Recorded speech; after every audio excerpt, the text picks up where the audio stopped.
We're going to move ourselves into Champ Select very quickly as Cloud9, again, back on the blue side. Maybe that's what they need, because their red side games have looked a little funky. Well, to be fair, Gambit's red side games will look pretty shocking as well. It's a 100% blue side victory so far. I think it's a 61% blue side victory overall for Worlds 2018 play-ins before we had gotten into today's game. So pretty favored side of the matchup. With the potency of the first picks of Urgot, you would have to think that that lends a lot of weight towards the discrepancy as far as that goes. Well, no Urgot this time around. Gambit again, Aatrox plus Urgot banned away. Tahm Kench and Nivea for Cloud9. And do they respect Diamond's pick? Do they take something like the Taliyah here as a ban? Or do they even take it first pick themselves? I think you have to be thinking about Diamond, who has been kind of the person getting Gambit over the line when they need it. So I'm very curious to see what Cloud9 are thinking in this draft with this final ban. He's going to be the Varus. They take it away from Logic. Yeah, and I think they have to. I mean, when you have a look at how well Logic has played the laning phases when he was able to pick up the Varus, that makes a lot of sense. And Taliyah getting taken off the board shakes up the path that Svenskern's going to have to take if they are planning once again to camp top side of the map. Red side should technically suit Gambit. I think that they just have to prioritize PvP Stayhos's counter pick, however, Pastry. I've been saying it for like a lot of this series. Kira does have some control mages that you can play blind. Stayhos, however, when he's been put in the counter picks, has struggled. I think the expected pick here, though, for Cloud9, I think he will go back to Kai'Sa for game 5 here. I do wonder if Gambit have something prepared here, or maybe just go back to kind of the Lucian Brawl that we've seen for them already. Alistar also left up.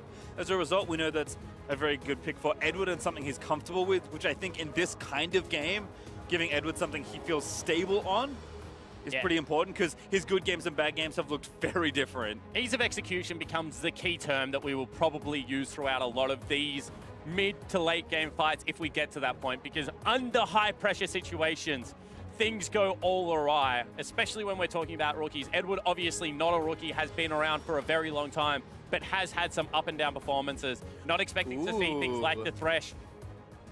More along the wheelhouse of the Alistar or the Braum, and you said, ooh, that's an Olaf lock-in. Yeah, there's been Olaf bans in this series. Certainly a champion that we've seen a little coming into the tournament and that was picking up a bit of steam, but Diamond's just going to take it here. Wants an early tempo jungler for himself. Yeah, I'd love to see something like the Zac and the Ryze picked up. Get yourself some backline access if you're able to. And I think that, you know, even though that's not the case, that is exactly what Cloud9 are going to look for in their own right. Jensen's Ryze has looked very good this Worlds. However, I think that if it gets dropped into the second priority, you do run the risk of, you know, either counter picks or something like the Galio once again coming across and being able to shut down some of the early game aggression. Is Alistar as well, so Cloud9 giving comfort to their bot lane here, and Kai'Sa Alistar has been a mainstay of the tournament so far. Looks like Jensen is also going to be gifted an early pick here in this draft, and will get that Ryze again. And now you get the best situation if you are Gambit Esports. You have the potential to take support here, which potentially they have done because Gragas is that flex, can also go top lane. And now you can double counter pick, you know? They might take away some of Ryze's better matchups, you know, maybe expect a Galio, Cassiopeia ban coming across in case that is what wants to happen. But at the same time, you get to target another couple of picks towards Licorice. You can maybe take away the Singed. And you have flexibility to be able to play around this draft now if you Gambit. There is a Singed band away. Very curious to see what Gambit want to do with this Gragas, because I think Cloud9 will likely think of something like Ornn for Licorice. We've seen it time and time again. I don't think you give them Ornn in this composition. I think this next ban goes towards Ornn. That's what we've seen from Gambit for the majority of this series. I agree with you that Ornn would fit this composition very nicely, especially given the fact that, you know, Sven still does have damaged jungles available. Something like a Kindred, something like a Graves could become up and available to try and match tempo with Diamond Prox's Olaf. But if Gambit let it through now, I expect it to be picked right after this ban. And that's part of it, right? Is because if Gragas is going top, do Cloud9 think we can get away with not banning it? I don't think so. I think that they would have the read that potentially Edward would be playing that one. We've already seen support Gragas once at the World's Play-In stage. I think they know that that is a possibility. Do they run the risk of, you know, potentially trying to counterpick an Ornn in the top lane without Urgot, without Darius available? That becomes more difficult, and that's what they're doing. Poppy banned. So we'll see what Gambit do take here for themselves. Very tense first pick out of this phase. You can see a little bit of confusion potentially. as they're looking at what the pick could be. I still expect this to be the on pickup. Yep, and there it is for Gambit. So will be support Gragas most likely, unless Kira has gone really fancies himself. Extremely far up the deep end. And now what do they have? Do they go back towards something like Lissandra top lane that we've seen out of Licorice, which would suit kind of the team fight flavor of this, would create some big spaces, short range AD carry. That makes a lot of sense to me, so that would potentially be my pickup. And that's what I was going to say. I think the big thing here is get a jungler that farms at a high rate, because Olaf's weakness is that he falls off a cliff towards the latter stages of the game. Kai'Sa will shred Olaf as this game progresses. So if you're able to have another threat, you know, something that can split up from the Kai'Sa and kind of increase the difficulty of this composition from the side of Gambit, it will certainly go a long way to winning Cloud9 the game. And looks like Licorice will be just taking a sturdy tank into the top side of the map here. They can still play 1-3-1 with the Shannon split, push things out. Decent matchup into the tanks in general, and with Singe banned away, Licorice will just take something nice and stable. I think Cloud9 have kind of done what we expected here in this game and just drafted very solid for themselves. Malzahar would be interesting. Doesn't have the best lane matchup. Lissandra, we've already seen fail once in the mid lane. It was Triple that picked it up for the Direwolves. And there is Malzahar. And this is what Raz said. He said, how far down the team fight rabbit hole do we go for Kira? We already saw the Anivia. Now all of a sudden that's getting respect bans. Malzahar sacrifices a lot of lane pressure to be a good team fighter. One of the best. AoE silence, very annoying to deal with in a late game team fight. Lockdown means that they're all going to have to pay the QSX tax. And if you were going to say which comp is easier to fight with, you would probably have to go with Gambit. But in saying that, 1-3-1 pressure, the ability to withhold that mid lane 3 unit has been there at time for Cloud9. Raz didn't like the communication between Svenskeren and the two, thought that when he left, they stepped up too far. I agree. But I mean, once again, these are quick adaptations that you're expecting the most veteran members of Sven, of Sneaky, to be able to make between games. Let's talk about the jungles again, because it's been 4 years since he's got three or 4 years since they faced the last time Sven and Diamond faced off. So as a reminder, Svenskeren's all-time record versus Diamond is not good. If there's ever a time to put a win in the column, it's this game. Yeah, absolutely it is, but you're doing it with so much pressure on your shoulders. You haven't been the primary jungle for Cloud9. You've been splitting time with Blabber, now at the world play-in stage at knockout point. Cloud9 turn to the veteran. It's currently 1-1 pastry. Can he get the next W? Well, we'll see. You can see in the foreground of the shot there, that's Gambit's sub. Looking understandably nervous. We've got all of the players from both these teams watching on, and for Repeat, he'll sit back in his chair. His work is done for this series. Win or lose. Incredible that this stage of the play-in has already delivered a 5-game banger of a series spawn. 6 teleports pastry. Everyone picks up the globals. They know this game is going to be map pressure versus the ability to kick off team fights. And neither team wants to be in a numbers mismatch when that happens. 30 seconds till minions spawn. Quickly checking for spellbooks as well, just to make sure I'm not missing a TP. This is so cute. He's going to walk right behind the Alistar as he shows. Edward wrapping around. Gambit had something special prepared. They can still get in here. Zazel sees no one just yet. This is a great read from Zazel. We'll now just spot out Edward. Maybe going to have to flash. Does Pulverize going to walk out of there? How much do they commit? Sneaky over the wall, getting damage down onto Edward, and that is enough to actually cut Zazel out safely without using a cooldown. As you mentioned, no cooldown users. Aftershock comes in massive for the lineup. However, still potentially going to burn a potion before he gets the lane, as it is ticking right now. And they know where Svenskeren is starting. So that is a great start of Summoner's Rift if you are a Gambit fan. You can see Diamond on the other side of the map. Also it is red, but pathing down perhaps towards his bot lane. Svenskeren does pick up red pretty swiftly. Now going to move onto that Raptor camp. Edward again just hanging out. As well. So experience advantage going to be there for the Gambit lineup. As soon as he gets the E in this matchup, Logic will go incredibly aggressive. I think he actually has W level 1. Yeah, it has W level 1. Ooh, double belly bop. Edward is getting some harass down. Level 2 is coming up soon, Spawn. I see Ignites in his supports. Edward taking some damage, but again, stepping forward, they know it's a few creeps away. Yeah, it's going to be at least 2 more in that matchup, and you can see Kira right now doing a good job of just sustaining in this lane, and really, that's going to be the name of the game.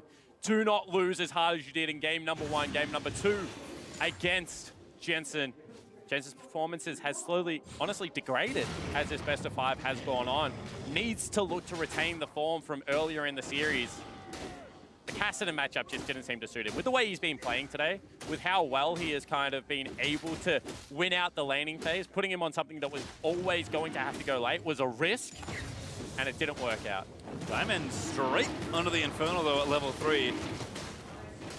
Ultra aggressive jungle pathing here. Certainly is. He's going to go very low, but that only speeds up the take of what will be the early Infernal Dragon. Interested to see if he has to call someone over here because he doesn't have all that much mana pastry, and he also doesn't have a smite charge. It's coming up back available, so he will have it there. Should be fine. Kind of worked it all out. Diamond with a very sneaky path, and there is the Infernal. Cloud9 get the bad news. And I mean, that's really well played because you can see they've already cheated Kira into Fog of War. Done a fantastic job of being able to pick up the first objective of this game number 5. And as this is going to be a game that comes all down to the fight, there probably is no better dragon to start stacking up at this point of the game. I think especially when you expect it to go somewhat late, given that teams will be playing pretty carefully. Diamond, very creative pathing. Before camp, I didn't expect. As Sven's looking here in mid, chance to flash Kira, such respect. Instantly flashes away. Yeah, because if he doesn't do that, as soon as the shield falls off, he is rooted. He probably gets chunked out. And even though he might not have fallen down, Pastry, he would not have the HP to be able to continue this laning phase. You can see then he floats bottom side of the river. Make sure that the repeat gank, even if Svenskeren did stick around, isn't going to be available. While she can critique Jensen's performance in the last few games, I think you do have to give praise to the CIS mid laner, who has really picked it up. Yep, TP in, well, back into lane as well, so Kira needing to be extra careful in that situation. I do like that bit of pressure from Svenskeren. Zazel, angry fists ground. Just testing. You're not going to make sure the button's calibrated properly. Is Jensen going to take down these Voidlings? Running low on mana though, probably going to have to burn his TP himself pretty quickly, and Steos onto Licorice. Nice trade. Yeah, has burned through all of his mana. Obviously didn't build the Sapphire Crystal first, which is what you normally see out of the Ornn in the top lane.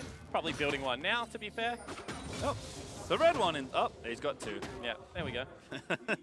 And he's going to be absolutely fine. This is a lane that Shen after first back, whether he goes Tiamat or Sunfire, should be able to push up in. Brittle really does hurt. But as soon as you know you've got Spirit Refuge on a little bit more of a shorter cooldown, you can start navigating some of these trades. Jensen does TP back also. There is Boots plus Tyr now finished, so we'll feel a bit more comfortable in the matchup. And Diamond. Oh, he might face check Sven here. Who's going to blink first? Svenskeren sees him. Good bit of reconnaissance. Very nicely done from both of these junglers. We said that game 2 was kind of going to be who counter-ganked who was first to the play. With the globals of it, we're probably going to take... Ooh! Ignite down. This might be a kill. Logic, I think, is just clear of it. But that was close. Certainly was, and it's only Ignite. They get the flash out. Going to probably have to teleport back for this wave as well. So C9 pick up a big objective in that bottom lane, being able to force out that summoner spell. Have to walk so far back as well. Edward's like, just don't W my carry. Does make sure he walks around and blocks it, but as you said, it's going to force that quick TP. Bit of extra damage here for Sneaky and Zaza on the turret. They'll clean up some creeps. And Logic even going to eat some harass on the TP down. Didn't even get his health bar fully replenished. That's how fast that TP was. And this is a combat ultimate. Realm Warp in there. Svenskeren going to bounce it off the wall. The ult from Kira is nice, but Jensen's still fighting it out, and I think it's not quite enough. The Aerie, though, does get the trade. What a play out of Kira to turn that around. Sure, you got to say that that was a nicely timed gank coming out of Svenskeren, but I do not think that Jensen thought he was going to be returned on. Kira will lose a creep wave, but this is perfect. Yeah, and it is our Acer Predator replay as Jensen runs in there with their own weapon. Kira just says, okay, let's stop that. And the ability to just break up the combo to get fresh Voidlands out meant that there was a little bit of space gain. And the kill return going over to the mid lane means that arguably Kira comes out ahead in that situation. Sven does push the lane in, but Jensen forced to walk back. Doesn't have too much more, just a non-magic mantle, whereas Curious finished that lost chapter. Sven Scaran eating bad end of a trade there from Lodic. Not quite able to proc the plasma. Does have an early BF though, so again, that all-in that almost killed Lodic does bear fruit for C9's bot lane. And it's just giving them the push priority. That is such a big deal for a Kai'Sa to be able to shove in on what looks to be the counter pick for the Gambit lineup in the form of this Lucian. Hasn't really done well the few times it has been picked up for them, and have to start questioning whether this is the lane that they want or whether it does better towards a late game. Because right now it just seems that Kai'Sa is winning out in both regards. Turret at 50% health, but Cloud9 gonna back away and maybe clear some vision here. Zazel gets some down of his own, so we'll spot Edward almost around the side. Blast plant shot by Sneaky, as Sven continuing to check out the area as well, making sure he can cover for the pushed up bot lane. And I think Diamond has to get a little bit more busy on the map pastry. There are points where Kiros is going to be able to shove out, look for a window, potentially look for a gank, but really without Diamond, oh, Edward goes in, that's in big trouble. Yeah, it does have his flash, but didn't quite connect it. That's gonna be a stun.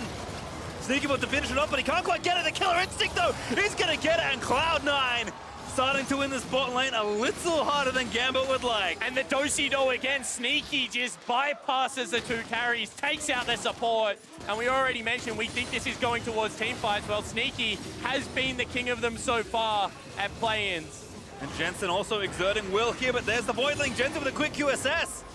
Able to continue the all-in, but the Voidling block means his Qs won't quite connect. Now a TP committed as we're back down to the bot side, and Zazel finds the dive. Here's the Shed riding in as well. Cloud9 looking to take it all, but Steos with the knockup does find Licorice. Sneaky, he's trying to finish off the turret in the meantime, and Licorice will dash over the wall to safety. And whilst they saved the turret, it is on no HP, and they also expend the teleport. Stayhos without ultimate cannot continue this fight. And Cloud9 just picking up victories everywhere. Yep, maybe an Ocean Drake as well. Off the back of this play, they are going to start it. They'll force Gambit to fight them if they dare. I don't know if they want this, but looks like they're trying. I mean, they have to go for it. They cannot allow this gold lead to continue. This is the best opportunity they're going to have. Steos again finds the knocker, but it is Sneaky that he gets as Zazel goes back in onto Kiro, who explodes to the Kai'Sa. That's continuing to chain together kills. Sven, he smites the Drake and takes it down. They're trying to chase. Licorice gets damage boosted to safety by the ult of Edward, and Jensen with no mana just walks out scot-free. And one more time, it is just Gambit not on the same page.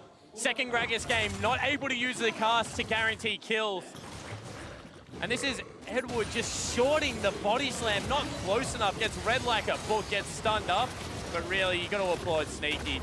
Sees the only way to survive is probably to go back to the target, grabs himself the kill at the same time.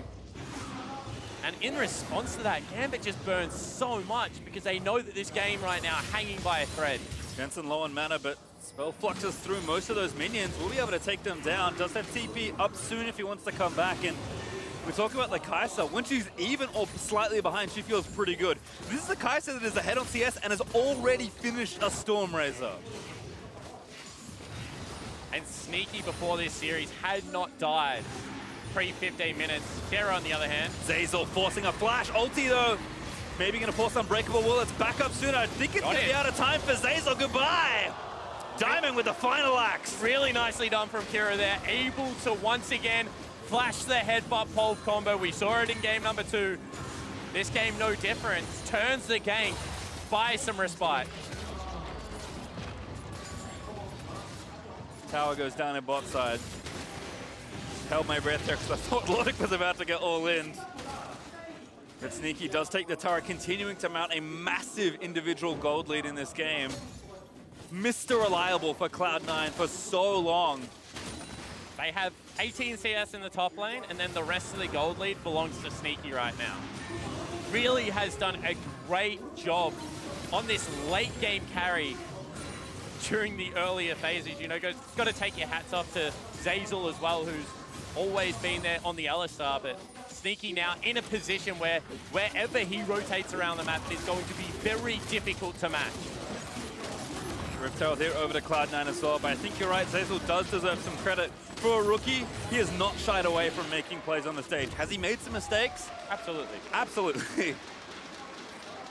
pretty unafraid to try things when he knows they'll work, and learning at a pretty rapid pace on a big, massive stage this early on in his career is promising for a team that is just trying to push themselves to another main event group stage. And one more time, it looks like they want the play. Oh, what a taunt!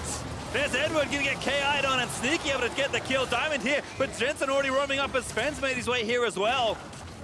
And you can see that Gambit are very concerned. They know that they have the team fighting comp, that they have to be able to get to the mid stage of the game, but they just cannot match waves right now. Their only tools are to fight. And every single time they go for it, C9 beat them to the punch. And that's Sneaky collecting kill after kill. 75% of the total kills that C9 have belong to Sneaky. As Jensen gonna try and force Kira away. Voidling's up. Moves forward into the silence, just barely clips him. Jensen QSS, he's gonna all in here onto Kira, still moving the minions through. Damage is good, Jensen, he's going all the way under. He doesn't have a stopwatch, he really wanted the all in. He is forced to flush away, however. In the end, he has to burn the summoner spells, maybe a little bit too aggressive. Kira didn't have mana, would have been some pressure on the mid lane turret. Jensen, still making some questionable decisions.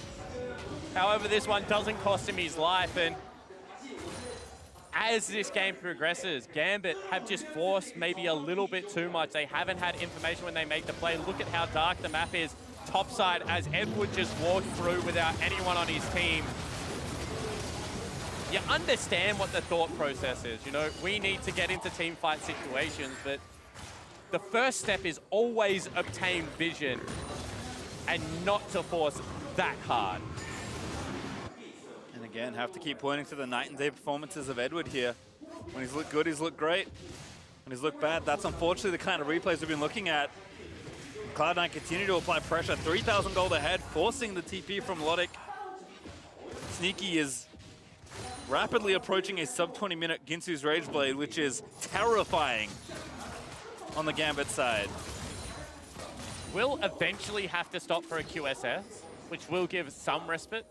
But still, obviously, a very nice item to have against a Malzahar. But the big thing here for Sneaky is just that how well he has demonstrated he can perform when he gets the items behind him. When he has been challenged in the laning phase by Logic, Logic has looked very good, but that was primarily on the Varus pastry. This time around on the Lucian again, Sneaky does not seem bothered by this pick at all. See Gambit grouping three up the top here, but Sven already behind, covering for his laners once again. He's done a really good job at being in the right place at the right time this go-round. Just Diamond, who has unfortunately been unable to do too much in this early game. C9 are all over Gambit's plays here, and every time they walk in, without that vision, they are getting punished, and Cloud9 are rapidly looking to take down yet another turret here. And look at how worried they are, because now Kira cannot fight for mid lane. We already saw how heavily Jensen wins that skirmish, even if he did have to burn flash from turret diving. And you can see that every single time he's pushed in, he just walks into fog of war, topside of mid lane, and everyone has to leave. So Sneaky takes his second solo turret of the game with 3 kills with a CS advantage. Oh, Edward. He does cancel Svenskieren's Rift out, and Jensen's still getting jumped on. The Realm Warp is there. He's not going to make it out, though. And the fuel's still coming. Diamond Flash Order gets the kill, but C9 still collapsing. Sneaky's in. Here's the ult from Stayhouse. But Licorice with a wonderful taunt. Actually not quite soon enough. As Kira getting low. But Licorice has now overstepped his bounds, and Kira actually comes up with a kill. Sneaky is going to try and turn back around as Zeyzal exits the fight. And this is what we said they needed. Get the team fights, Gambit. They're able to grab that one. 2 kills. Might turn it into the Infernal Dragon as well. Hesitation one more time, however, Pastry. Just jockeying between the 2 objectives. Unfortunate timing there for Gambit, but as you mentioned, maybe a little slow to Infernal. They're still there as Jensen, with the TP almost back and ready to go, could make something happen, but Gambit do secure that second Infernal for themselves. And still a 3,000 gold lead, still Cloud9 in firm control, but these Infernals will start to matter. Oh, you hate to see it. However, he does get the stop. They do ultimately pick up the kill here off the back end of some very nice axes from Diamond Proc. And when the teleports were completed, you thought maybe C9 could turn it. But as you mentioned, this taunt right here misses. Stayhouse got the knock up on the back end. That meant that Licorice fell down. And without their top laner, without their mid laner, there is no way for C9 to fight. And Jensen, someone that has been the victim of many a heartbreaking Game 5 scenario. starting to show some signs of mental instability, let's call it. But never at this stage of a tournament. Coming into Worlds, Cloud9 were a shoo-in to get out of play-in stage. Gambit looked shocking against Flash Wolves when they were playing at the MSI Best of 5. This time, however, team members are stepping up when it counts. And that redemption still on the table here for Gambit. If they can hold on, 2 Infernals will help as the game gets later, but Cloud9 continuing to get aggressive and leverage that gold lead. That's a big thing. They still have the ability to push up their side lane. They still have, if they want, the ability to put Sneaky into the mid lane and start absorbing farm for themselves. They still have outer turrets up and available, whereas Gambit do not have those options. So their jungle is still being encroached on, it's still being taken away. The problem is that if you continue to funnel over gold, if you allow them to get to this mid-game portion when the Infernal Drakes will start to matter, they have such an explosive team fight. Like Krish dancing around, good taunt. Still getting chased down though by the Ragnarok Olaf, but Diamond can't really chase too much more. Jensen continuing to apply that pressure to Kira as well. You can see Diamond didn't want to throw the first axe because of exactly that. As soon as he threw it, it was over. But very nicely played by Licorice. He's just a patient player. Under the pressure, he looks to be standing pretty firm at the moment. Reminder, still a rookie. Not as fresh perhaps as both Blabber and Zeyzal, but this is his first year as a professional player, continuing to go from strength to strength as the year rides on. And for Cloud9, it has been an extremely turbulent year. They were pretty happy to make it this far, given all that transpired in these last 12 months. But like any team, they will be incredibly unhappy to take a loss here. And Riot Freak did remind me, NA's record in tiebreakers and Game 5s in Best of 5s at Worlds and MSI is abysmal. Big bagel in the win column, abysmal. Is it really? That is not what you want to hear if you're a North American fan right now. Remember, Gambit have never lost to them either. Logic going forward, Pastry. Looking for it here, but Logic maybe a bit too aggressive. Ult from Sven. Zeyzal stopped by Edward. Sneaky again with 2 items done, but here's the Stanch United onto the Alistar. He's already popped Unbreakable Wheel, but Licorice will make sure the support gets out safely. RC9 too far forward for this turret. Looks like they are going very far up the lane for it. You can see already the rotation coming out of Stayhos did not have the teleport to join.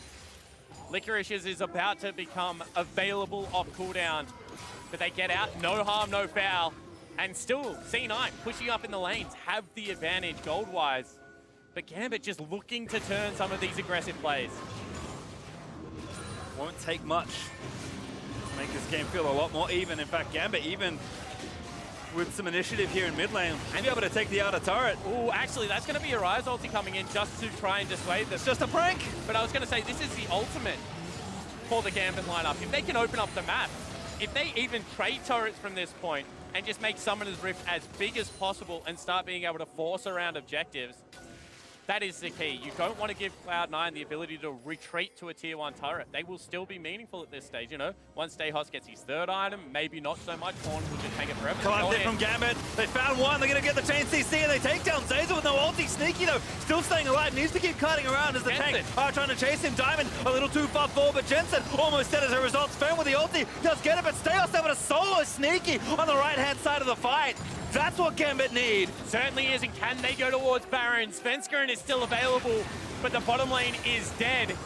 Does not look to be the case. When you have things like Malzahar up and available, you can always force early on it in the game. But Jensen on the back end of that team fight, just hiding out, pumping out so much damage. Svenskeren shoots that crab, just barely flash torn from Licorice. In onto Edward, he's got the Titanic going. Needs a few more autos. Sword pull not there. Flash forward from Sven, he wants it. Smoke screen is enough. Red Smite OP, able to pick it up on the back end of that. Looked like Edward was going to be able to survive. One more passive proc would have done it. The Cloud9 turn the fight back in their favor now. Look to pressure mid lane turret. This game has been an absolute seesaw of emotion. It's starting to descend into madness, Spawn.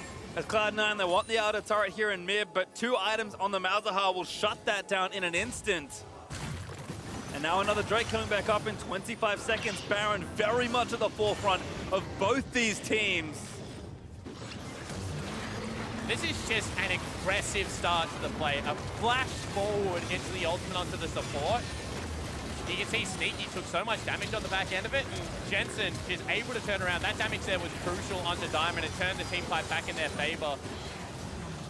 Big shutdown coming across as well for Sven, and they start up Baron off the back end of the fight. Gambit know this is happening. I don't think they can stick around. Cloud9 just forcing them to the area. They get their wish. But a very aggressive If you're C9, do you really want to force his team comp to the area? Sure, they've just used some crucial flashes, but you're still going up against the team fight presence of a Malzahar, of an Ornn. At this stage of the game, you know, Olaf as well as Lucian, they're completely fine. And if they are able to isolate Sneaky again, who is so much of this gold lead, Gambit look fine. And Gambit calmly walk to Baron, bop over to the right-hand side, take the Ocean Drake for themselves. That's now 3 Drakes to 1. And 2 of those for Gambit are Infernals. And I'm very surprised that Cloud9 hasn't stuck in this setup of the map for longer. Because they've got Shen just passively catching a wave, obviously can teleport away with the Stand United, going to end a lot of combat stats. And at this stage of the game, if you're the Ornn, the last place you want to be matched up against is a mobile mage. Because he just clears waves better than you, he's going to be able to pressure you. And I think that if Cloud9 can guarantee these lane assignments for a little bit longer, this is when they start being able to have pressure. And there's not all that much engaged with Edward's splashdown in the 3. They're really relying on a rotation. You really need this turret, though, to kind of complete that picture. And Gambit are being incredibly stubborn and protecting it, and rightly so. So for how big the map seems for Cloud9 with their 2 side lane threats, Gambit just protecting this potent part of the map with their lives. Flank coming in here. Steos gonna face check, dashes out of the way. Oh, Zazel's in there. Just zips right in to start the fight off. Sneaky now going in with the killer instinct. He's riding Licorice in. What a delivery from Cloud9. And you can see how the team fights are supposed to work. A big flank, a great engage, and now it's a 3v5. Around Baron as well. C9 says stuff the mid turret. We're going back to Baron. Licorice over the top. C9 will force them into the pit. And eyes on Zazel, has the splash. Hex Flash, what a play! Finds one Diamond! It's the target they want, they get him down. They'll get Kira as well. The rookie comes up massive for Cloud9! And finally they're able to get the flanks they're looking for. Cloud9 turn the game on its head. They're gonna grab themselves the Baron, and they're going to pick up a 7,000 gold lead. And NA, if any of you are awake at this ungodly hour, reminder, it is not over yet, but this is how the wins that Cloud9 picked up have looked. Solid mid-game advantages, winning those crucial team fights, taking the Baron, and just running away with the game. And back-to-back massive plays from the rookie. Does so much of the shot calling. He says, I'm going, gets onto the 2 tanky members. But remember, at this stage, Sneaky is so fed, and the ability to deliver the Shen is even better. I mean, the first one was impressive enough, but then the ability, the heads-up play to know you have Hex Flash available, to come over the wall and get the jungler at this stage of the game, to guarantee the kill onto Kira as well. Secure your team, Baron. That is so impressive. And that play may be the one that wins C9 in the game as Jensen tries to roam well over, but Diamond does flash out to safety. Still, C9 finally kicked down the mid lane out of turret and looking to take a lot more than that with this gold lead that is rapidly approaching 10K.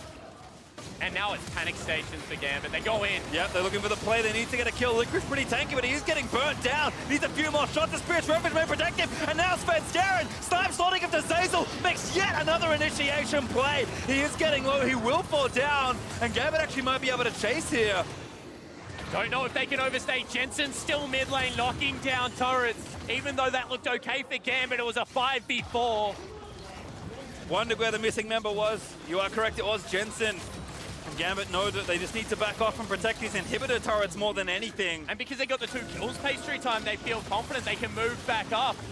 They're looking to crack the base. And Steos is not safe versus 3-item Kai'Sa. Even though one of them is advantage, he just has almost no stats right now. And they're just gonna bust down this turret, expose the inhibitor, look for Steos and try and get even more. That should secure this in here. Logic is back alive, but it's too late to save the base. And now it's 12,000 gold. Now if you were Gambit, you are in a do-or-die situation, backs against the wall. As you mentioned, this is a 3-item Kai'Sa. And this is a desperation play. It looks good. They juggle him for nearly maximum CC. And he just wanders out. Then you're allowing Sneaky to free hit. You've already used all of your CC, unfortunately. And he just tears apart the entire team. Once again, this was all with Jensen just sitting mid lane, split pushing. No need to rotate to that play. Cloud9 now with that bottom pressure point well and truly opened up. Gonna move Jensen off to the other side lane. Look for him to get those top minions moving. Still 40 seconds left on Baron. Good amount of time to try and break another inhibitor turret here in mid lane. And we're only 27 minutes in, and Cloud9's comp was always going to come online. They were always going to be able to team fight. But Sneaky's level 16 nearly already versus the level 13 of his opponent. He's got himself a QSS as well. He is just so safe and already so strong. I just don't know now, if you're Gambit, how you navigate these team fights. Well, it's going to take a chain of miraculous CC to lock down these carries. Cloud9, they know they're just a few steps away from locking down this game. Diamond Fox is trying to find a flank, but Olaf at this point, it's so tough for Olaf to do anything. He melts like butter as he charges in towards the carries. Yeah, we said that it was going to eventually get tough. Well, it got tough a little bit earlier than expected. Kira doesn't even have a shield, and I think that if they don't go on this turret, it's going to be very difficult to come back. And no Baron, but his rock portal there from Licorice is actually applying pretty good stream of pressure to the outer turret in mid. C9 still juggling between mid and top with a supers from bot, finally hitting that Nexus turret. You can see there on the right-hand side. They gotta go now. They only grab Zeyzal. They do get Sneaky for a bit as well. They get knocked back in. They ulti that from Kira. Sneaky though holds firm, does not burn the QSS, and now he's just gonna rip through the lineup. Everyone from Gambit is going down. The Shen gets a triple, and C9 ride the party bottle into the base and onto the next stage of Worlds. It has been a year of turmoil, but in the last game when it matters most, they push through.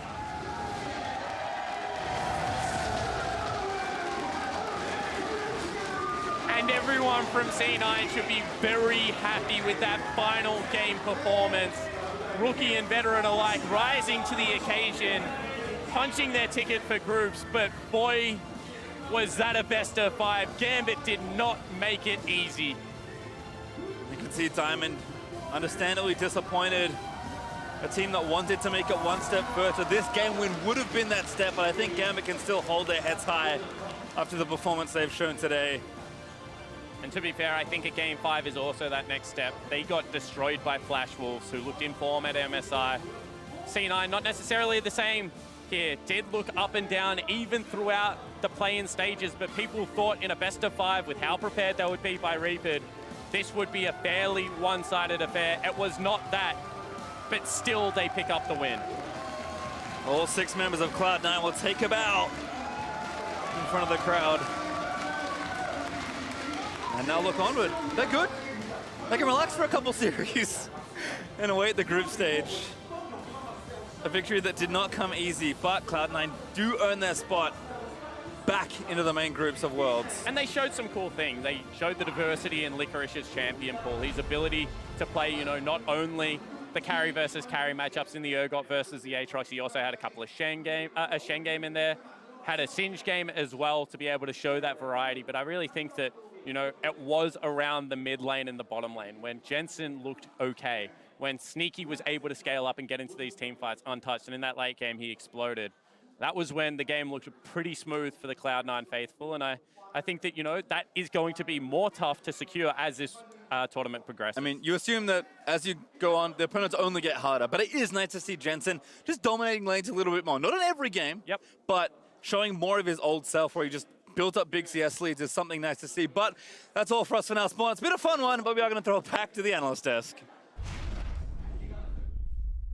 Thank you very much, Pastry. C9 did it. Trial by fire for the rookies and the veterans, I should say. I don't think this is easy for anyone, but Cloud9 rises above and grabs that spot in group stage. We got to congratulate them because I think this was the most convincing game of the whole best of 5. They really all came together for this final, so important victory. I mean, I think it was the best played game in the entire series for both teams. I thought Gambit's draft was great. I thought C9's draft was great. And I think both of them played very well to those draft strengths. And multiple people were stepping up finally after what was a slow start for people in the series. And after the congratulations, I think you can probably be like, because it wasn't easy. And I think that's all the more where we have to credit both Gambit for putting up a fight, but also C9 for, you know, making the game go their way when it was most important. That's the thing, because we often give them credit for creativity in their drafting, but this is a point where it actually just hurt them a lot. Yeah. So it got to the final game, worked out very well. You got the Kai'Sa once again. It went towards the bottom side of the map. Sneaky had a lead as you would expect it to, and you played through it. And that's all we really wanted to see out of C9. Let's take a look at some team fights that went in the favor of C9. And Mark, you were echoing this as well. In previous games, if the Kai'Sa is open, if the Ryze is open, just pick it. And I think you see when they pick it, what they can do. Yeah, I mean, this was my win condition of not wanting to do anything fancy, not just to hide information, but because C9 clearly have a style that works best for them. And when they stray away from it, they struggle. Sneaky on the Kai'Sa with supportive champions to make sure he can go and make the big plays and carry the game. But Zeyzal also had the best game he's had in play-ins, where we just wanted to see somebody on the squad out of the 10 players have a fantastic game because it's been a really down and dirty series. And I thought Zeyzal really stood out here as well. Yeah, I think Zeyzal stood out. I think Kira really stepped up and was able to find a lot of plays onto Jensen as well. And so it was kind of surprising that both teams, like pillars of what should be the strongest point, flipped in Game 5, where in Game 4 to an extent, where Kira started beating Jensen, but Sneaky started beating Lodic. Things evolved as the series went on, but at the end of the day, the MasterCard player of the game for Game 5 was Sneaky, almost poetic. He was one of the players that 5 years ago at IEM was also playing versus Moscow 5 and now Gambit. And he is a guy that through all the years has stood there as a carry, and I think that on its own is impressive. But the fact that he is again a strong point for the team here is, well, really good for C9 in these important moments. Calm, keen eye, and this is in a Game 5 too, where a lot of these players are starting to tilt or just lose focus. A good example would be Jensen as the series went on. But I thought that Sneaky really stayed firm a lot of the times. You saw in the play that just happened there. Got them an early game lead, what you didn't expect in a counter matchup. Wonderful. We didn't crown a player of the series, but I would like to know from you guys who would be eligible for that.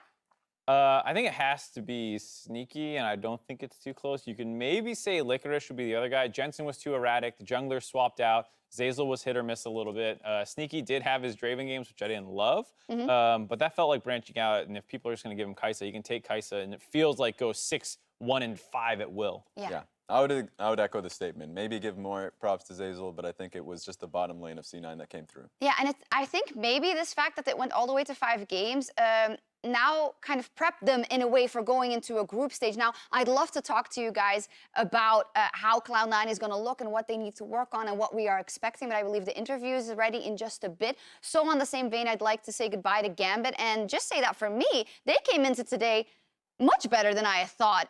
And it was a bit up and down, of course, but they showed some strengths that I hadn't expected them to show. A lot of heart for the Gambit roster, a lot of heart, because a lot of the individual players were not up to par in Group D, but they really rallied behind. You see the group setups every single time before a game. They came out as a team. So big props to them coming into this best of 5. Yeah, I think NA fans and players came in almost arrogant and kind of looking past them, but Gambit really struck fear into everyone's heart. I mean, even in Game 5, when they started making those plays around mid lane, I think a lot of people really thought that they could have taken this series. It got difficult, and it took 5 games, but Cloud9 did qualify for groups. And to hear from one of the players crucial in doing so, let's send it over to Avali for an interview.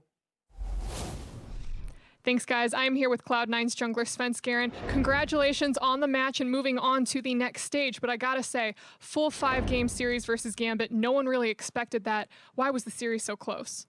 I think Gambit performed pretty well in this series, and I think they had a lot of picks we weren't really prepared to play against. Like, I think the bot lane picks were really caught us off guard, and just the bot lane, when they had priority, they were able to like really take over the game. And I think Diamondbox also played super well when he was on the Talia. So I think overall they're a pretty solid team, and I think we didn't really underestimate them, but yeah, it just took us long to like grind out the series. And what do you think needs to be cleaned up moving on to the next stage? I mean, obviously, depending on what group we probably get Group B. It's going to be super hard for us, and I think we're just going to obviously try our best, and if we get smashed and whatever. Like if we are able to upset in the group, then it's just a bonus. So I think just going in with like not really any expectations and just try our best is going to be the best for us. So I think coming into this game, both NA fans and the desk were a little worried that in an interview, Reaper basically announced that you'd be playing at least one game today. So how confident were you guys coming into the matchup that you were comfortable with sharing that information? I mean, me and Blabber has been splitting scrims the whole boot camp, and he got to play the playing games, which I think was pretty good for him to get some more experience. And starting in the series was also good for him just to get more experience. And I think I was comfortable going on stage as long as, like, whenever my team needed me. So as long as my team needs me to step up, then I'll just be playing as solid as I can and not really like let the team down. So I don't think there's really an advantage in them knowing I'll be playing. So I don't think it was weird of him to state that. So then has there been any discussion on splitting more series in the future? I mean, obviously with Reaper is just going to decide who plays, depends on our play style and the enemy's team play style, or whatever is going to be better for the series. So I don't think we can say now whoever's going to start. Well, fingers crossed for that Group A or Group B. Svenskeren, congratulations again on the win. And that's it from us here, but stick around because after the break, we're going to see DFM take on EDG.